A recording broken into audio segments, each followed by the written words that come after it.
This is the Digital Agency Insiders Podcast. Inside, you'll learn how to build, grow, and scale your digital marketing agency, all from the comfort of your favorite coffee shop. Let's get started with the show.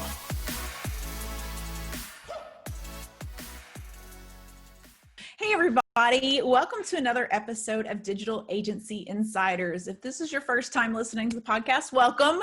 This is the podcast that gives you a little bit of an inside look into how digital marketing agencies started and grew their agencies over the years. My name is Tabitha Thomas. I'm your host, and I encourage you to go and subscribe to this podcast. We release new episodes every single Tuesday with brand new marketing agency owners. So I'm excited to have you guys with us.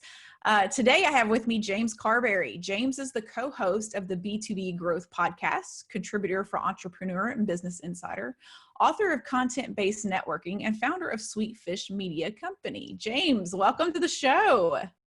Thank you so much for having me. I'm really excited to be here. Super excited to have you. I love having a fellow podcaster and somebody that I can look up to. So I'm thrilled to have you for that. I don't know about that last part, but I'm definitely a fellow podcaster. I'm really excited to chat here. This is going to be fun. I'm looking forward to it as well. So I always open every single podcast with the same question. And I love this question because everyone has this misconception that an entrepreneur is born that way, that this is just who they are. It's in their DNA. And that, to me, that couldn't be further from the truth. So I always like asking, what did the path of becoming an entrepreneur look like for you? Did you always know that that's what you wanted to do, or did it kind of surprise you? It surprised me, honestly, Tabitha. I love that you asked this question because I do not have the Gary Vee story of, selling lemonade at 6 years old and, flipping baseball cards at 14, making a couple grand a weekend. That's the opposite of my story. So I didn't even know what the word entrepreneur meant until long after college, or at least a couple years after college, when I went and worked for one. And so I got my business degree and just thought, I'm going to do the corporate thing. I didn't really think anything of it. It was what all my friends were doing. I didn't have any entrepreneurs in my life, so I didn't see it modeled. I had no clue, I don't know, just the concept of owning my own business just didn't even strike me as a possibility.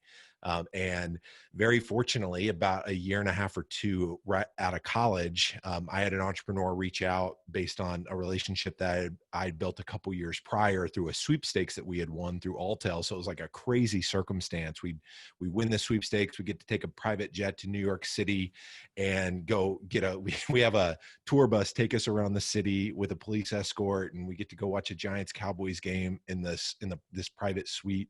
And it was just this unreal experience.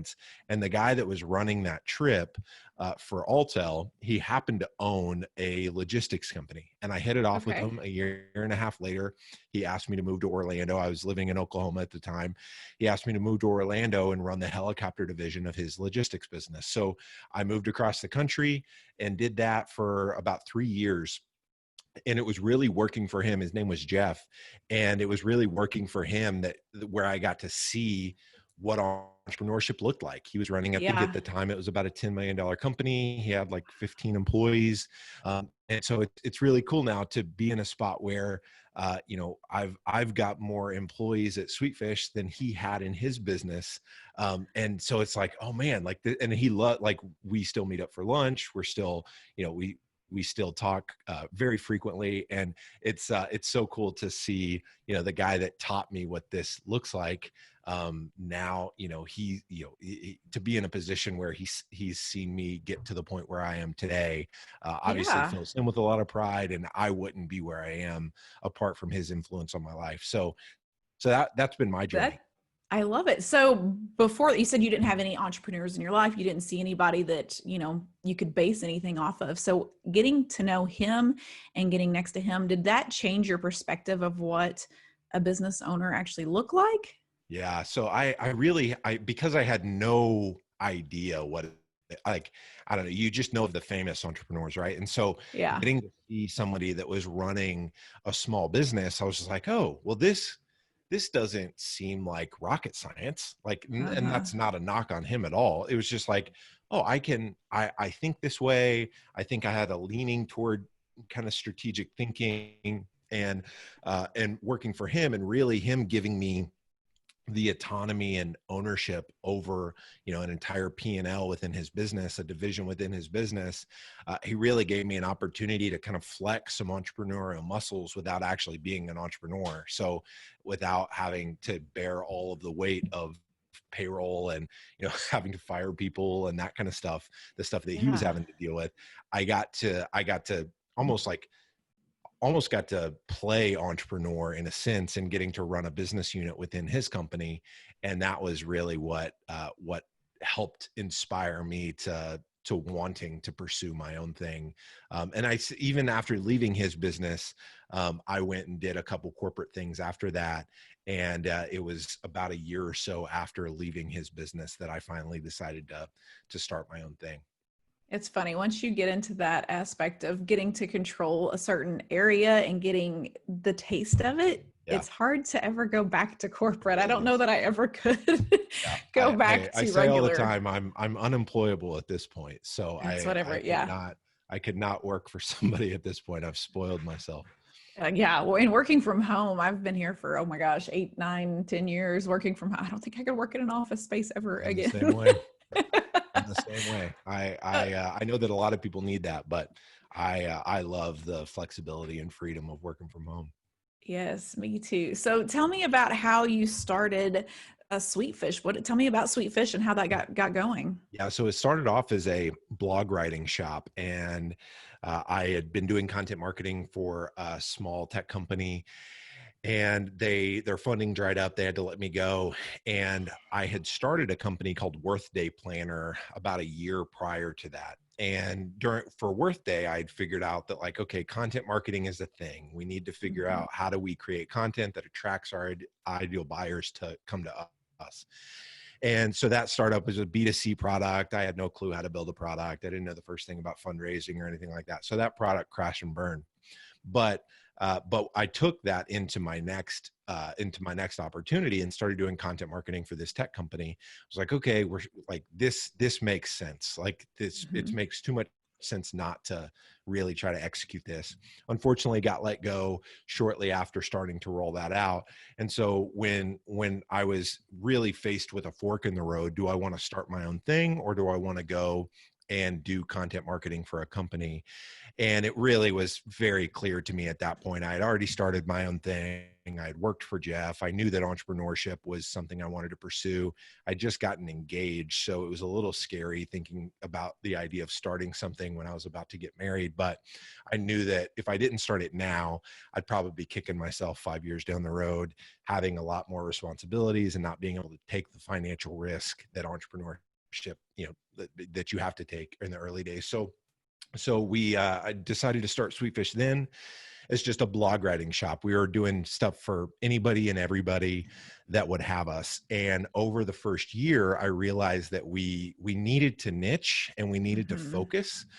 And so we ended up niching twice. We decided to not just niche in the focus of podcasting, because I didn't see that was something that a lot of other agencies were focused on doing, but we also niche down to who we would serve. So we specifically serve B2B SaaS companies with 50 plus employees. So that's our sweet spot client. We work with some people outside of that niche, but for the most part, it's B2B SaaS companies with 50 plus employees, and podcasting is really, all we do. So we've started to repurpose a lot of our podcast content into other pieces of content, but from a positioning standpoint, being the B2B podcast agency has really allowed us to be known in our space for a very specific service. And because a lot of people know what we do, not everybody is in the market to start a podcast, but whenever they do get to that point where they think, and especially with COVID happening, everybody's trying to figure out digital communication. So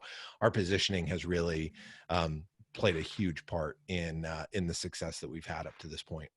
That's awesome. So why did you choose podcasting? I mean, you were talking about how it started in blogs, and how did it make that turn into podcasting? I mean, have you ever done a podcast before that? I did. So that's really what led to it. So I had done a podcast called Inspiring Awesome. And what I realized in doing Inspiring Awesome with my friend Kenny was that anybody that I asked to be a guest on the show would say yes. Yes. And I thought, this is interesting. So when I thought about reverse engineering relationships with ideal clients, I was like, how do I go about reverse engineering these relationships? Well, if I start a podcast and I ask them to be a guest on that podcast, they're likely going to say yes, so long as the show is positioned around them and branded around Mm-hmm. them and not branded around my own expertise. So we tried this with one niche with new churches, church planners.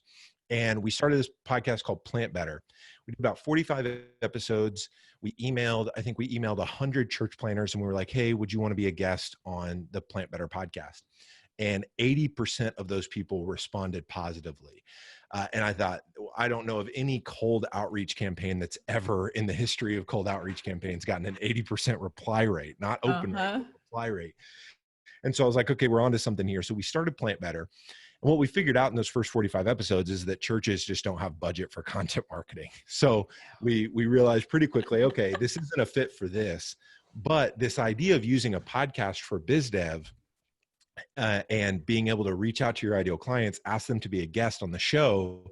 It doesn't matter if you've only got 6 listeners, so long as your show is branded well and it looks like a legitimate show that the guest knows that they can take that content and they can share it with their own audience. So even if you, the podcaster, don't have a big audience, they can share it with their own audience. And so we started doing that.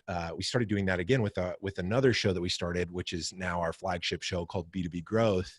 And in pivoting into that, we realized, okay, VPs of marketing at B2B SaaS companies are who we need to start going after.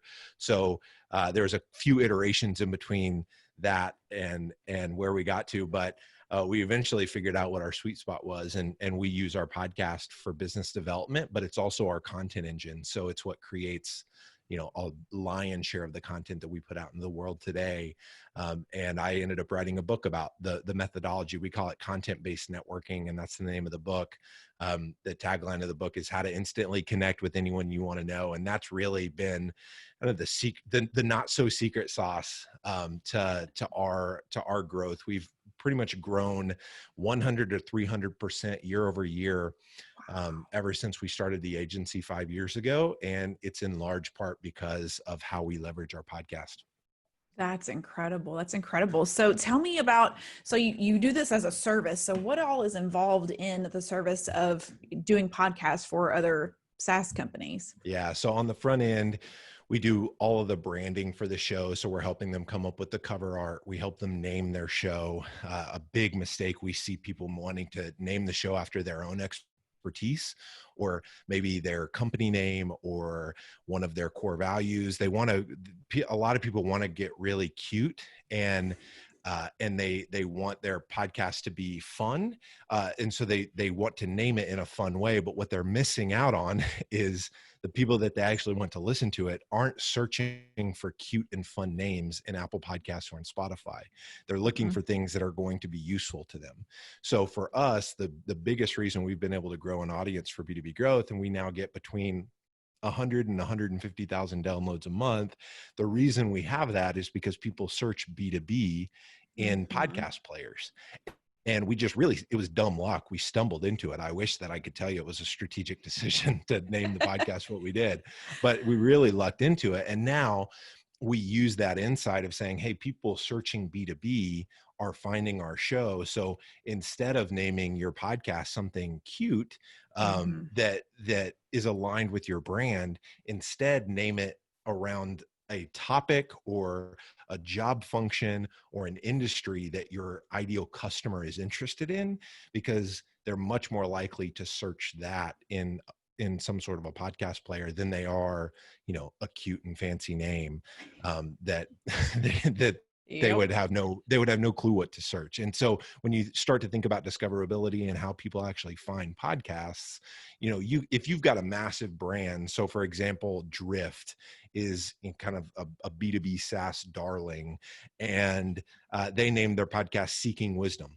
Well, that's awful from a search perspective. But they've raised $120 million or something crazy like that. They do an incredible job with their marketing. So a lot of people know about Drift. They've built a massive email list.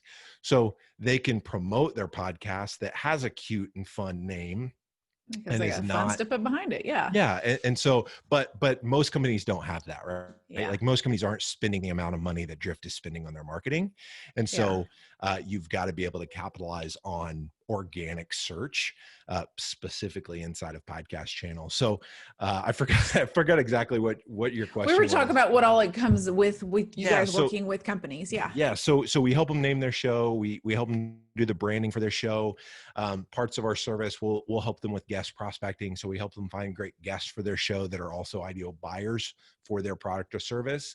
And then we do all of the audio production. We help them repurpose the content into video content and graphics and blog content that ranks on Google and all of that kind of stuff. So so that's really the nuts and bolts of the service.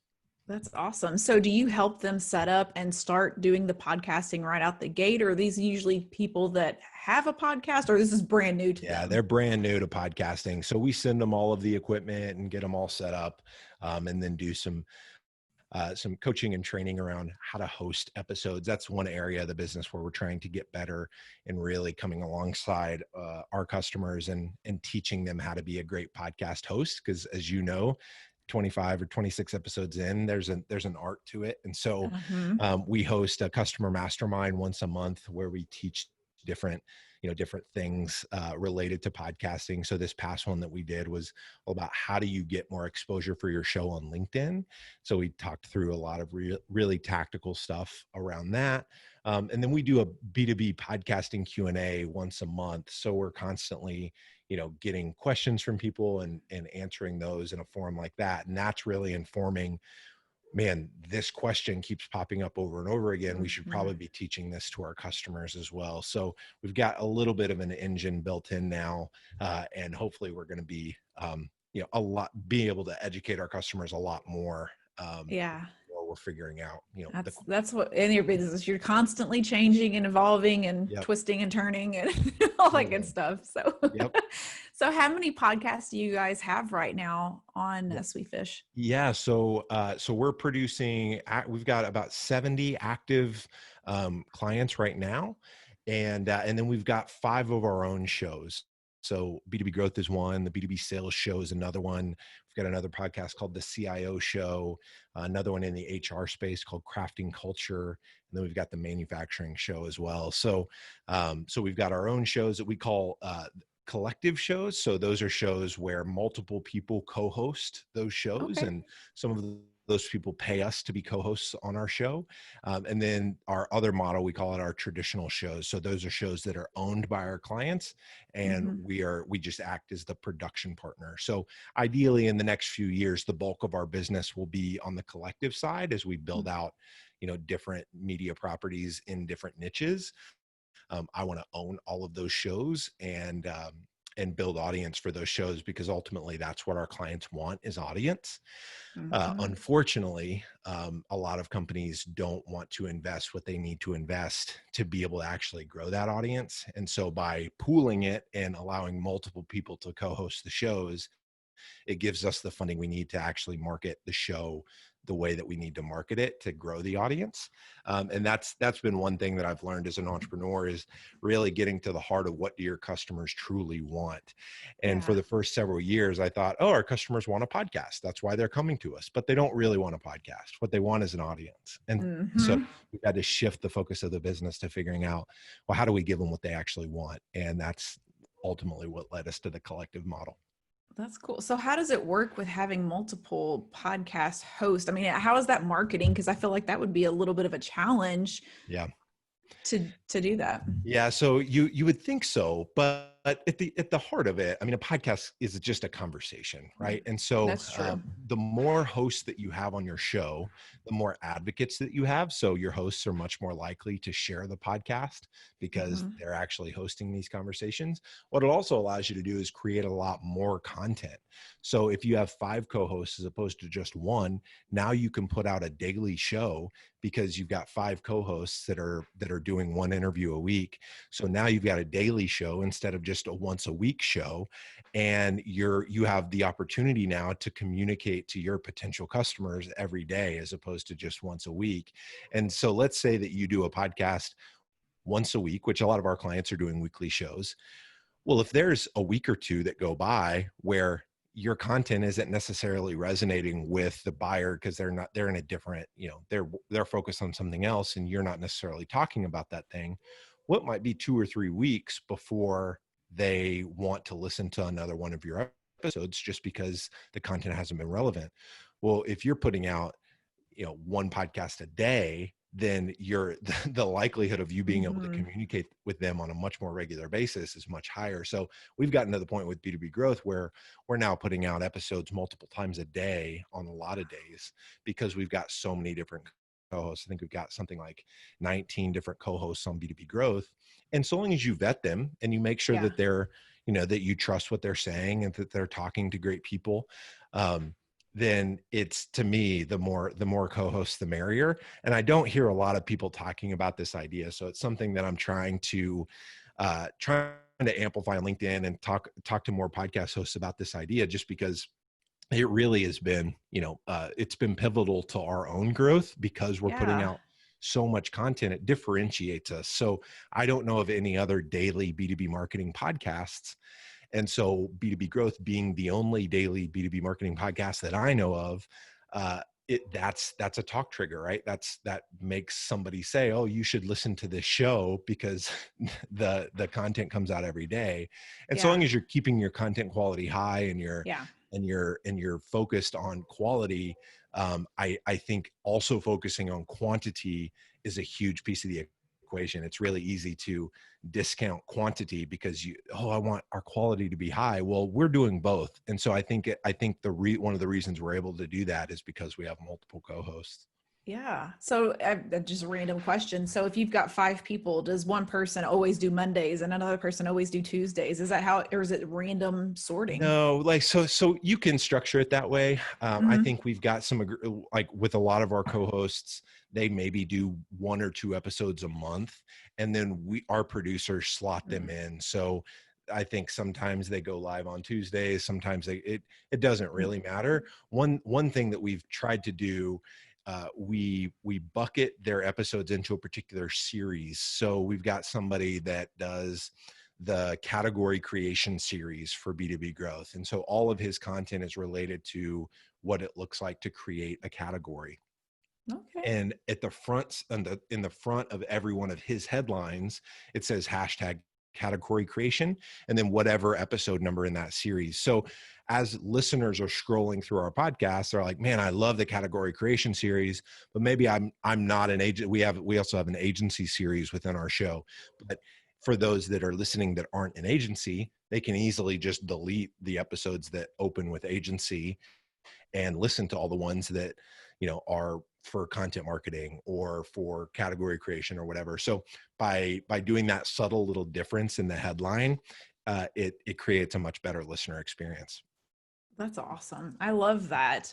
It's definitely unique. You don't hear a lot of that. Everybody kind of holds on to their one thing. This is mine and I'm not sharing it. Yeah. I'm a big time believer, Tabitha, that we can go a whole lot further, a whole lot faster if we go together.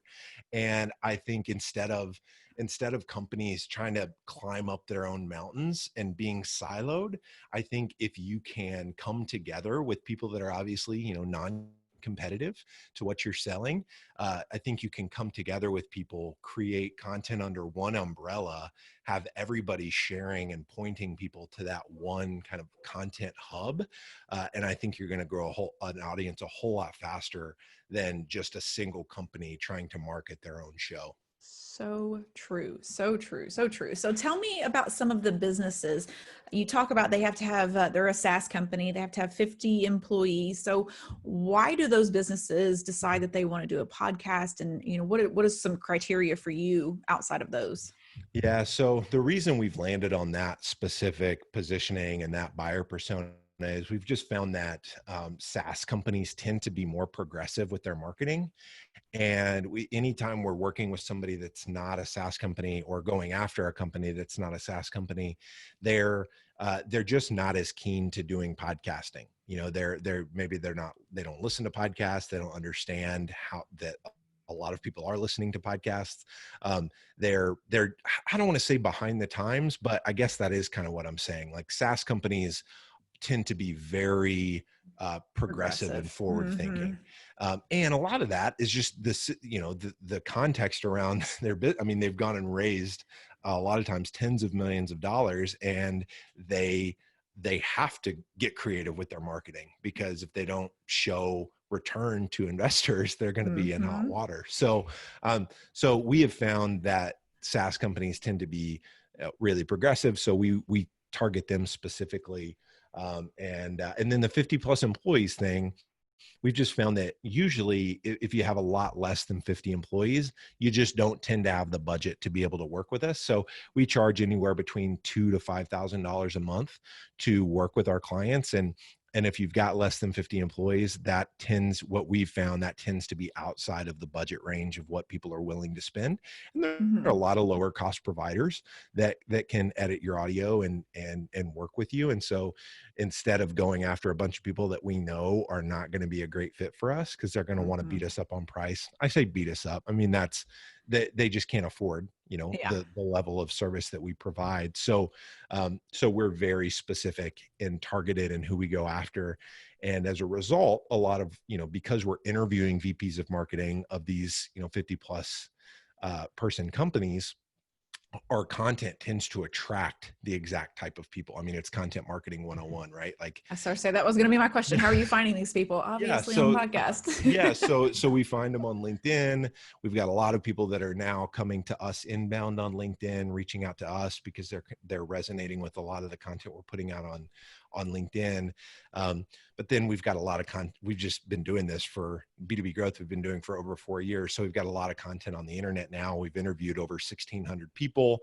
And so through all of those relationships, it's really this compounding effort. But I can tell you, in the early days when nobody knew who we were and nobody had any idea the power of a podcast, man, it felt like rolling a giant boulder up a hill or up a mountain, more like it. And so, but staying consistent and persistent has paid off in so many ways. So now I actually rarely host any episodes. We've got multiple people on our own team that are co-hosting the show, as well as people outside of our team that are hosting the show. So I do a part of the behind the curtain series for our show once a week with Logan, our director of partnerships. But beyond that, I do very few podcast interviews myself anymore. And so it's been really cool to see kind of the evolution of the show grow way beyond, me doing interviews. That's awesome. That's awesome. So you've got all these podcasts. Are there some that are more popular than others? What's some of your most popular podcasts that you have? Yeah. So we do one for a company called BombBomb. They're a video email platform. And this really illustrates my point on naming your show. So instead of naming the podcast around video email, which has very little search volume because people aren't looking for podcasts about video email, instead we named the podcast the Customer Experience Podcast. And if you search customer experience in any of your podcast players, you're likely going to see their show pop up, because customer experience is a very popular search term. So the Customer Experience Podcast does really well. Another podcast we do is for a guy named Sangram Vajre. He's the co-founder of a company called Terminus, and it's an ABM platform. Sangram's got, a pretty large personal brand. I think he's got over 20,000 followers on LinkedIn. He interviews people like Patrick Lencioni and Jay Abraham. He does a lot of LinkedIn Live stuff. And so his show is called the Flip My Funnel Podcast, which is built around the movement that they've created at Terminus called Flip My Funnel. And so the Flip My Funnel podcast does really well. And the Customer Experience Podcast does really well also. And then our show, B2B Growth, it does exceptionally well because it ranks for the keyword B2B. So those are probably the three biggest ones. We've started doing some shows for some larger companies. And so it'll be fun to see with all of the kind of marketing horsepower that they have, because they have larger budgets. It'll be fun to see those shows grow as well. But for right now, Flip My Funnel, the Customer Experience Podcast, and then our show, B2B Growth, are probably the most popular ones. That's awesome. So when you first started Sweetfish, what was some of the biggest struggles that you faced with getting a brand new company off the ground? Yeah. So I think just, man, getting told no all the time when you're selling something that people don't think is all that valuable. They weren't understanding content-based networking, so they didn't understand this idea of, hey, get your ideal clients to be guests on your show, collaborate with them to create content. So now you've got the one-to-one relationship with your guest on top of really relevant content that's going to be attractive to other people that look like your ideal customer as well. It just wasn't connecting for them. They kept going back to like, well, how do we grow the audience? And I was like, it doesn't matter That's how not big the the point. audience is. That's not the point. It's who can you get as a guest on your show? And they would be tripped up on a lot of things that where I knew, because we were doing it. We were drinking our own champagne with B2B growth, and I knew that like I was a nobody, yet I could ask any VP of marketing to be a guest on our show, and they were all saying yes to me. And so I was like, like I just so you just want to strangle people because you're like, I know this is working. It's working for me. I'm doing like 8 or 9 interviews a day. But for whatever reason, it just takes a while for people for people to get it. And then shows like Serial and some of the shows in the early, I don't want to say early days, because podcasting has been around actually for a while, but Yeah. this resurgence of podcasting has really come because of companies like Gimlet and Wondery and companies that are doing like really elaborate kind of long form storytelling type podcasts. That's brought a lot of attention to the space. And so that's made it a lot easier now that people are consuming podcasts themselves. They're going, okay, we know, because me, myself, like I listen to podcasts on the subway or on my way to work. Like, why would our company not want to have a podcast and be communicating to our buyers while they're not at the office? Because they're not watching YouTube while they're driving. They're not reading a blog post while they're driving. They're not looking at our emails while they're driving, but they could be listening to our CEO on a podcast. And so over time, just staying consistent with it and staying at it. I mean, I remember Tabitha having multiple conversations, just saying like, people aren't getting this. Like we gotta hang it up. Like I can't keep beating people upside the head with this idea if they're not getting it. And so a lot of it, I would, I'm a Christian, and I would say, favor of the Lord just kept me in it, because I didn't want to stay. I didn't want to stay in it much longer. And it felt like right as I was starting to get to my tipping point of being like, okay, I can't do this anymore. Like it's a lost cause. Like we're just continuing to barely get by month after month.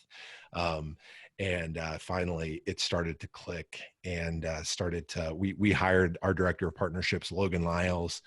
He brought kind of 10 years of selling experience into the mix. And so a couple different factors like that really kind of set us on the trajectory that we're on now. I'm so glad that you said that, because so many entrepreneurs don't talk about the hard times, because you are going to face those hard times. And that's what distinguishes a lot of people, how far in you're willing to hurt and to keep going, even when you don't feel like it. That's where the passion has to come in. So I love that. And I love that you mentioned Gimlet. So do you ever compare what you're doing with Gimlet? Or do you see yourself like in the same type of? I don't really see ourselves as competitors at all, because what Gimlet is doing, I mean, they're just producing a completely different type of product. That's very true. So we don't even try to like, we don't have screenwriters on our staff writing elaborate scripts. Like what we're trying to do for B2B companies is allowing them to have conversations with their ideal buyers about conversations in their industry. And those don't require elaborate scripts. They require, some help with content planning and like, hey, here are some good questions to ask related to this topic, but it's not nearly as heavy of a lift as what Gimlet's doing. Gimlet's also worked really hard, I think, from what I can tell, with the partnership with Apple and Spotify, now being acquired by Spotify. They've got the ability to get their shows listed organically in these platforms, especially now being owned by Spotify. I would imagine that Spotify puts a lot of energy toward pushing people to their content. And so where their shows are very creative, and I listen to a lot of their shows. I think their show's great. I don't even consider them close to competitive with us because it's a completely different product It and a completely totally different is. use case, really. B2B Yeah. companies, I think B2B companies that try to produce that type of show are in for a very long road. And I've seen companies try to do it. I've seen companies like SAP and different companies that have tried to do that more narrative style podcast. And unless you have really, really talented people that know how to tell insanely compelling stories, Mhm. it's just really hard to pull off, and it's really hard to keep people engaged. But if the primary focus of your show is instead to say, we want to create really tactical, helpful content for our specific buyer persona, we don't need long, elaborate, extensive scripts to do that. We can do that by asking very strategic questions to the people, the exact people that are in the driver's seat Mhm. of their in their industry. So their VPs, their director level, their C-suite folks in the industry, they're poised to answer those questions because they're making those decisions every single day. And so by asking the right question, you can end up creating really helpful content without all of the effort of Yeah. doing this big long form narrative thing.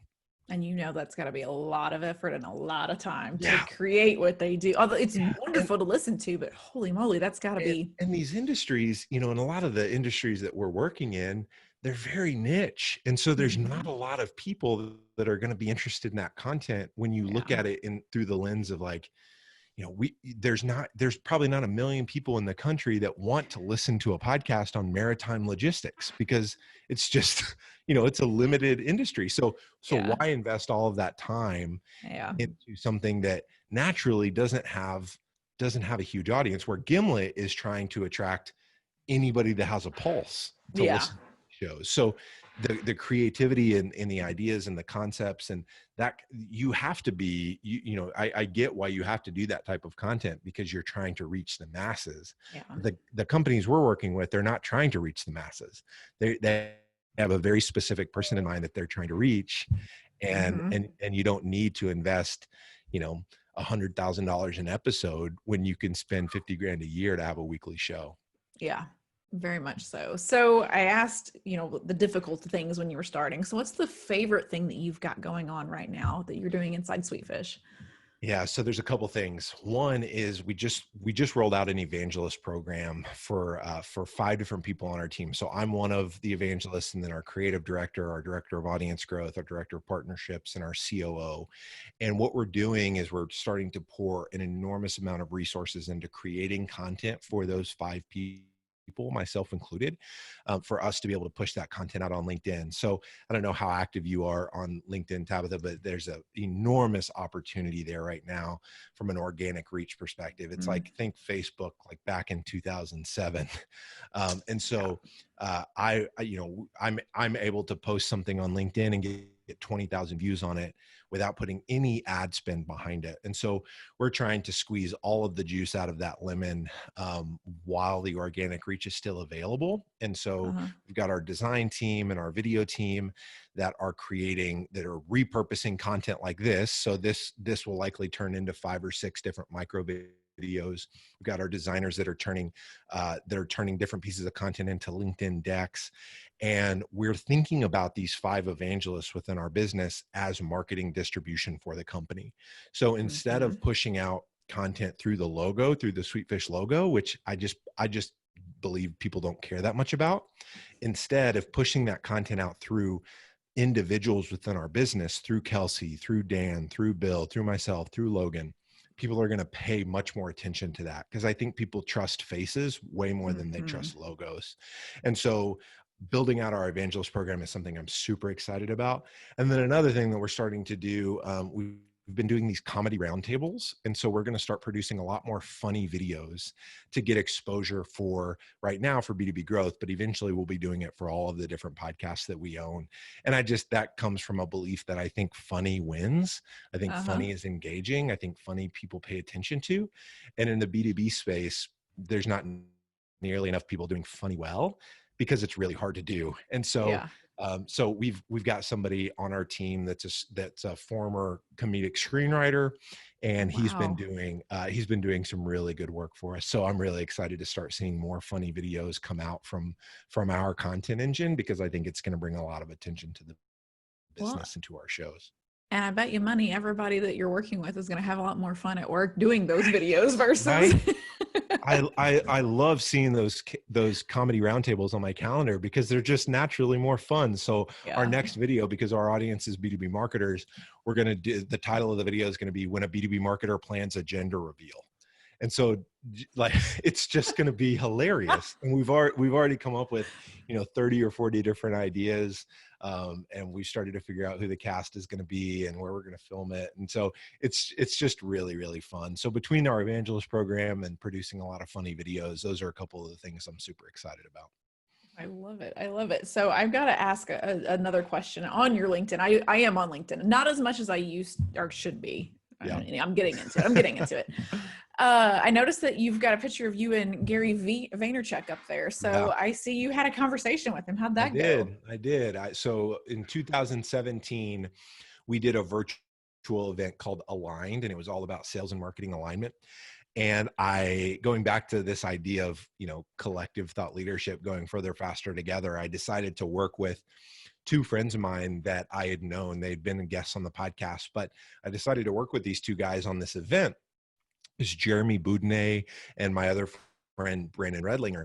And while we were planning Aligned, Jeremy was like, man, we should try to get some big name speakers to this event. And of course, like I kind of poo-poo the idea of getting big name speakers, because to me, I just want to connect with our ideal buyers. So I would much rather interview a VP of marketing than I would, Simon Sinek or Gary Vee.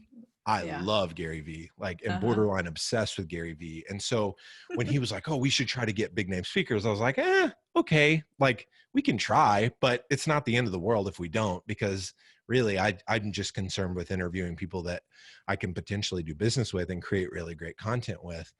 And so he ends up having a connection with the guy running the Chattanooga office of VaynerMedia.